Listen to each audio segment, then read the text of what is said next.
Ma'am, I'm going to need to see another form of identification. Corporal Ethan Cole didn't quite raise his voice, but he pitched it just high enough to carry to the end of the snaking line where contractors, analysts, and visiting staff stood inching toward the Citadel's entry scanners. This one's been flagged twice, he added, and the hint of a smirk slid into place as several onlookers exchanged knowing glances. The woman in front of him, civilian clothes, plain travel bag hair, pulled back with zero drama, didn't argue. She simply held the card between thumb and forefinger, steady as a leveled carpenter's bubble. Cole felt the little pulse of satisfaction that comes when a rookie finally gets to be the gate. Somewhere across the wide, polished hall, General Robert Hayes stopped mid-sentence and watched. He didn't see a tourist with a badge. He saw the quiet alignment of Dana Kincaid's shoulders over her hips, the balanced stack of posture you learn when someone has taught you that panic creates motion, but steadiness creates options. Her eyes moved without moving her head, small economical ticks collecting and filing detail.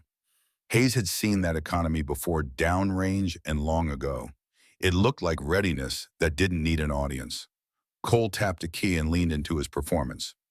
Look, Ms. Kincaid, the system says this card grants Tier 1 access.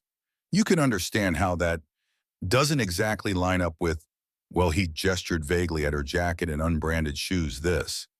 A couple of people in line snorted. One of the younger analysts rolled his eyes as if to say, every day the database spits out nonsense. Kincaid didn't look at them. She didn't look at him.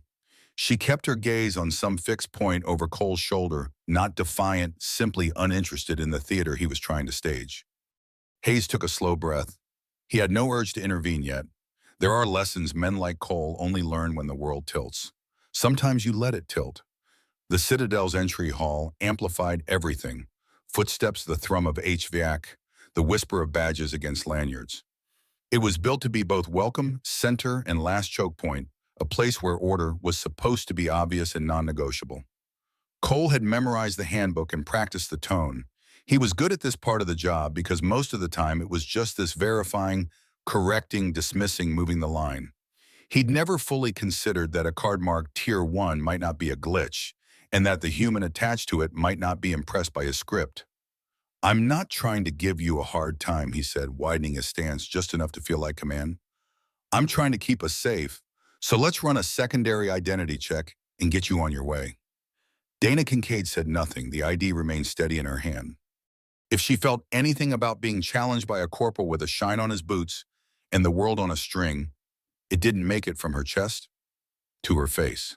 Hayes watched Cole miss the most important thing in the room, the way her hands stayed relaxed, the way the breath sat low and even in her ribs, the way she had already sighted the exits and registered the anomalies in the queue without twitching an eyelid.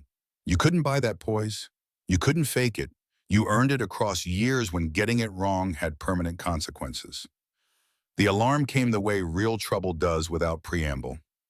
One heartbeat, there was the hum of an ordinary morning. The next, crimson strobes lanced the ceiling, and a synthetic female voice cut through the air with flat machine precision. Code red.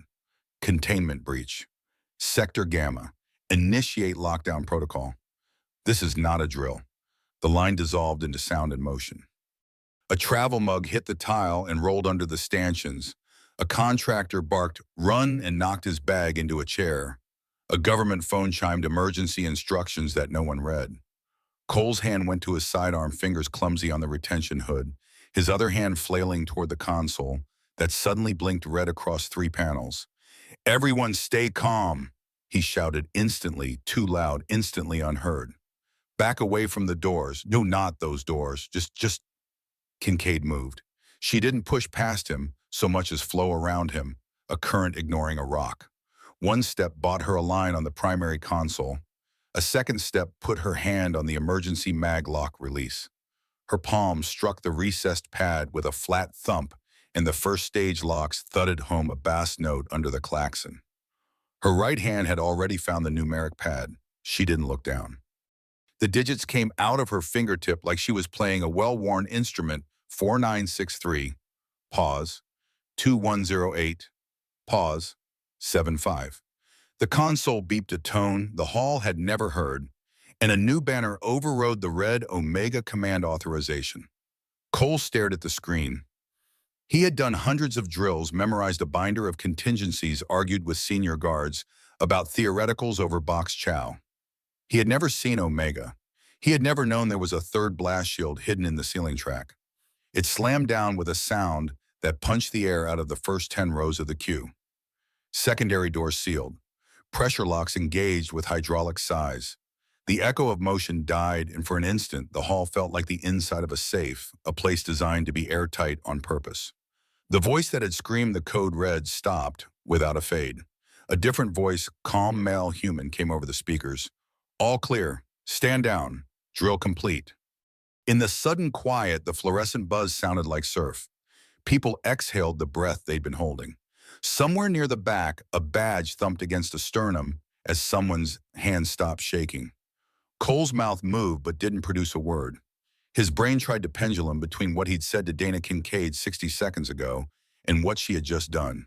He felt heat rise in his face and hated that he could not will it down.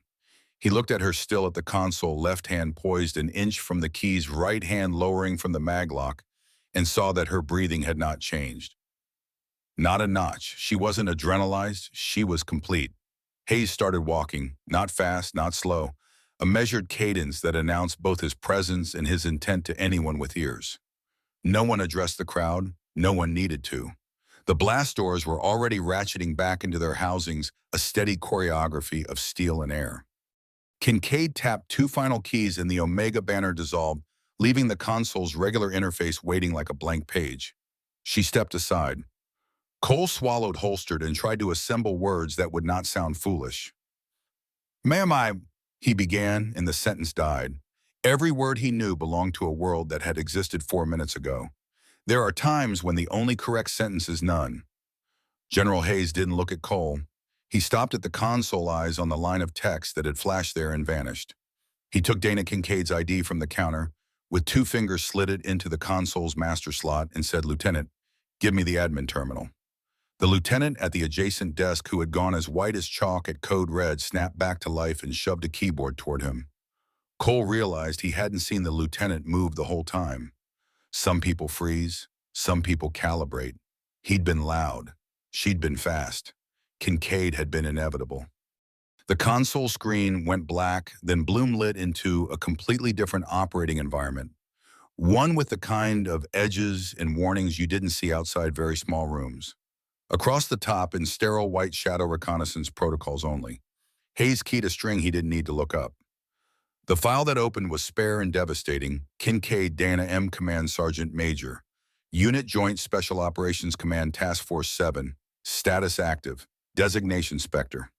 The rest scrolled like a surgical inventory of things that don't happen in Daylight Valor awards you almost never see in clusters. Schools that don't advertise citations with more black bars than words. Hayes felt the room lean toward the screen as if proximity might improve comprehension. He turned at last and his gaze found Cole. It wasn't cruel, it was simply heavy the way gravity is heavy. "Corporal," he said, voice even as a steel ruler, "do you know who you're looking at?" Cole tried to answer and couldn't. Hayes shifted his eyes back to Dana Kincaid. The salute he executed belonged to another era, heels together, shoulder blades tight, right forearm slicing that perfect angle to brow. He held it for a heartbeat longer than regulation demands. She returned one with economy and without flourish, as if to say acknowledgement is sufficient. "We have work." Around them, a ring of people realized they were witnessing something their grandchildren would hear about in mess halls. Cole wanted the floor to crack open and swallow him. He also wanted to be the kind of man who could learn. The two wants battled in his chest. Hayes spared him the choice for the moment. "We'll debrief this drill on my schedule," he said to the room, which meant everyone. "For now, return to normal operations." His tone made clear that the definition of normal had been permanently revised. After the hall thinned and the consoles slipped back into their daily rhythm, Hayes set a smaller table. He asked the lieutenant to cover Cole's station, motioned Cole to follow, and walked with Dana Kincaid toward a side office that had a glass wall and a door that turned sound into cotton. He didn't sit. "Command Sergeant Major," he said, "thank you for indulging the drill. We scheduled them to catch us off guard. You obliged us by proving the premise. Kincaid set her bag on the table, not like luggage, more like a tool she might need. The protocol held, she said, you'll have clean data. That's what matters. Cole did not know where to put his hands, so he put them at parade rest and felt like a child in a costume. Hayes looked at him, then not with triumph, but with a kind of tired patience. Corporal Cole, he said, there's no paper going into your file. You were arrogant in public. You'll learn in public. You'll spend a week shadowing Command Sergeant Major Kincaid. You'll report with an actionable lesson every day. Not a quote, not a slogan, a changed behavior. Cole nodded so hard his cover would have fallen if he'd been wearing one. Yes, sir, he managed, and to his surprise, it sounded like a promise instead of a plea. The directive went out that afternoon under Hayes' signature. It had a bland subject line, behavioral screening update, but inside it carried a simple, sharp thesis: superficial assessment is an operational hazard. It listed cues to wait and cues to ignore. Wait, hand tension, breath cadence, eye tracking, economy of motion, sentence structure under stress. Ignore wardrobe age profile, volume swagger. It ended with 6 words that would end up taped to the back of every badge printer on the campus. Judge the calm, not the costume. Kincaid didn't accept a classroom, a lectern, or a microphone.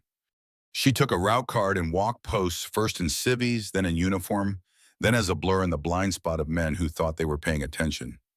She insisted on drills where the problem was quiet, not loud, a man who never looked at the guard's hands, a woman whose eyes mapped cameras without moving her head, a contractor who didn't flinch when other people moved fast. Danger isn't always dynamic, she said once, not to the room but to the air. It's often efficient, Cole wrote it down, then crossed out the quotation marks and replaced them with a bullet point. Efficiency is a tell. The hall changed like a face relaxes after a headache, subtle then obvious. Voices dropped. Commands got shorter. The lieutenant who'd kept her head during the drill was put in charge of revising the guard mount brief, and her first change was to ask a new question. What did you see? After action reviews began to sound less like blame sessions and more like carpentry, fit finish, tolerance, repeatability.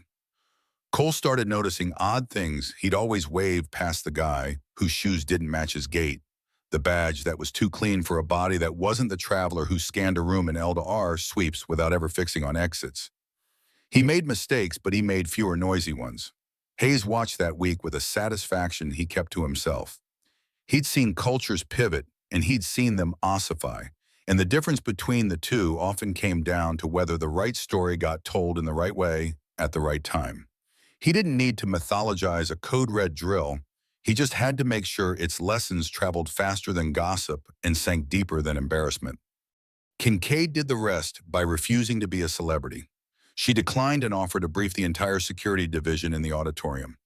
They'll learn more walking a post with their mouths shut, she said. Hayes didn't argue. By the end of the second week, metrics told the story that feelings already knew. Lock times dropped by whole seconds. False escalations cut in half. A guard who had a reputation for barking until people complied started using silence like a tool. Compliance went up, complaints went down. When the video of Kincaid's hands on the console became part of onboarding, no one rolled their eyes. The footage didn't look dramatic. That, Kincaid pointed out, was the point. Most of your career, she told Cole, as they checked a secondary entry, together before dawn will be a hallway like this. The hard part is not telling yourself a story because you're bored and want excitement. Cole asked the question that had been stalking him since the siren. How were you so calm? He anticipated a line about training, about breathing, about reps. Kincaid gave him something both simpler and heavier. The threat is the mission, she said.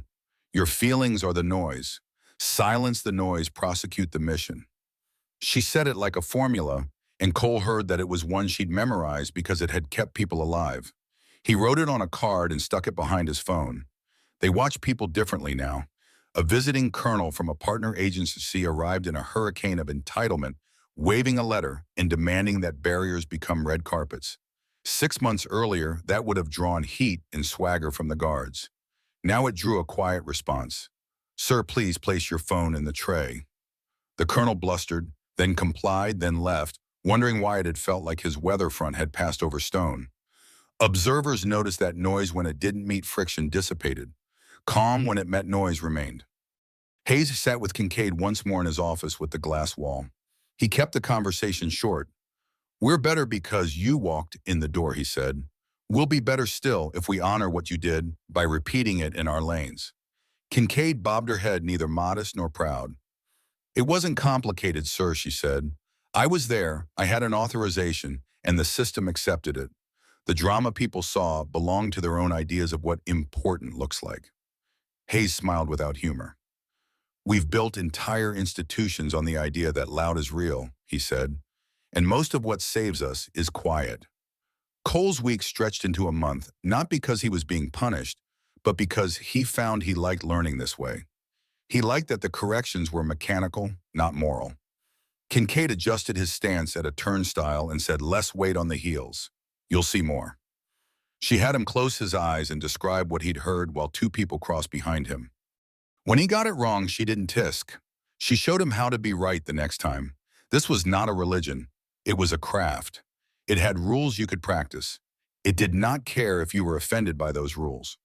Word of the drill of the Omega Code that existed and the quiet professional who had entered it spread the way useful rumors spread, clipped unadorned traded between men and women who had no patience for bar story embroidery. Some called the stretch of floor in front of the console Kincaid's line. It wasn't official and it never became a plaque, but the phrase served as shorthand. If you drifted into old habits, judging by the jacket first, you'd hear a dry voice behind you. "Careful, you're standing on Kincaid's line." It meant stand straighter, slow your breath, look again. Cole ran into General Hayes in the hall one afternoon while shadowing Kincaid on a spot check. Hayes stopped them with a tilt of the head, the way he always had a commander who could move entire buildings with a nod. "How's the education?" he asked Cole. Cole could have described techniques, maxims, the thousand tiny ways his hands and eyes had changed. He chose a different truth. "Sir," he said, "I used to think I was doing security. I was doing theater. I'm learning security." Hayes grunted the sound older men make when they approve of both content and brevity. "Keep at it," he said. "Your job is not to be impressive. It's to be useful." People outside the security bubble saw the change too.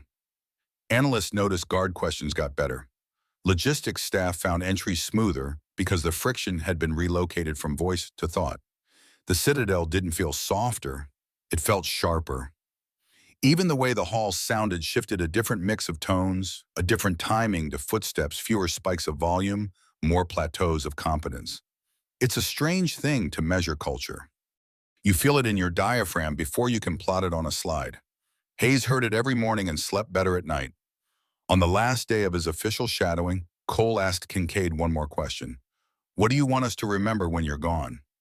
She didn't answer immediately. She finished what she was doing, resetting a badge reader after a software update, because of course she knew how, and then looked up. "Remember that your first job is to see," she said. "Seeing is disciplined. It's not a vibe. It's a list. Hands, breath, eyes, feet, language. If you're loud, you're not seeing. If you're assaulted, you're not seeing.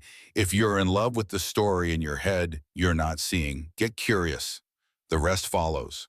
Cole wrote it down, then copied it into his notebook, then rewrote it until his own handwriting made it a habit. Hayes authored one more document before the month drew to a close. It was short, 3 pages, one signature, and it codified what the hall had already adopted. It removed a few rhetorical flourishes from the earlier directive and replaced them with verbs. Observe, verify, decide, enact, review. It mandated quarterly drills with the noise turned down and the stakes turned up. It assigned mentors in pairs, mixing calm veterans with loud go-getters and letting the osmosis run. He ended it with the line that had started appearing on sticky notes under monitors. "Judge the calm, not the costume." The phrase began as a reminder. It became a habit. Kincaid declined a farewell. She didn't need one, and the work didn't stop because she walked to another building. She kept a spare copy of her authorization card in a flat pocket inside her bag. It never needed to leave the pocket again. The point had been made in a way even bureaucracy could understand. Credentials matter, but competence moves first. The hall she left behind didn't worship her, it imitated her. In the military, that's the point. Months later, Cole found himself standing at the console, When a different kind of problem rolled into the line, no alarms, no strobes, just a pair of contractors who didn't fit themselves. He felt the old urge to confront, to command, to inflate. He inhaled slowly through his nose, let the breath find his belt, and waited one heartbeat longer than his nerves wanted. The tell arrived, their eyes swept cameras, but never checked exits. He called for a secondary without explaining why. The secondary found the hidden devices they'd been trained to find. Afterward, he didn't brag. He wrote down what he'd seen and told his section. The next day, two other guards reported similar finds.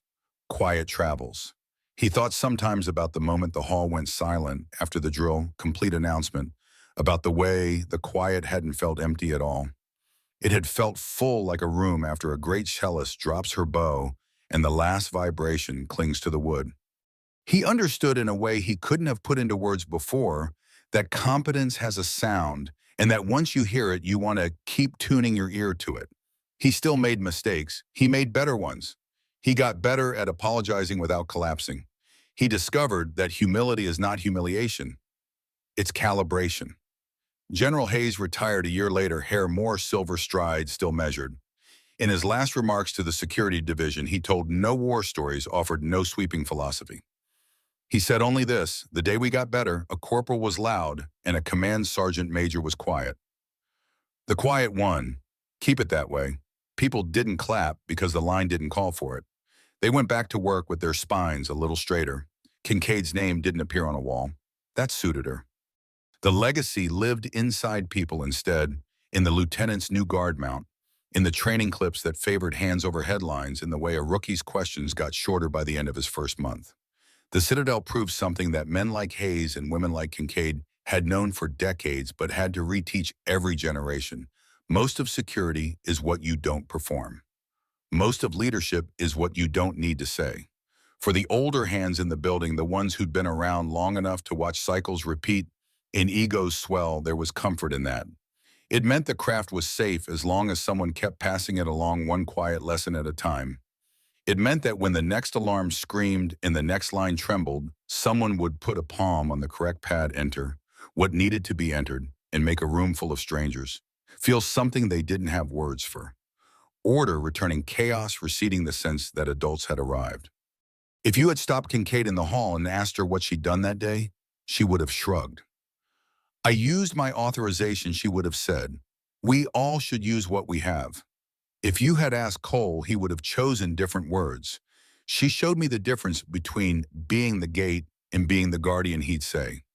One is a job title, the other is a standard. And if you had asked Hayes, he would have glanced at the console, at the spot some folks still called Kincaid's line, and offered the smallest of smiles. We were lucky, he would have said, but luck favors the practiced. The Citadel's entry hall kept thrumming boots wheels, lanyards, the quiet chorus of a small city at work. Somewhere far from the console, a young guard flipped open a notebook and wrote down 5 words a mentor had drilled into him. Hands, breath, eyes, feet, language. He underlined them twice, closed the book, and looked up as the cue shuffled forward. He didn't know it, but he had just joined a lineage, and he would add his own line to it in time without announcing it, without demanding applause. The work would be its own proof. The calm would be his credential.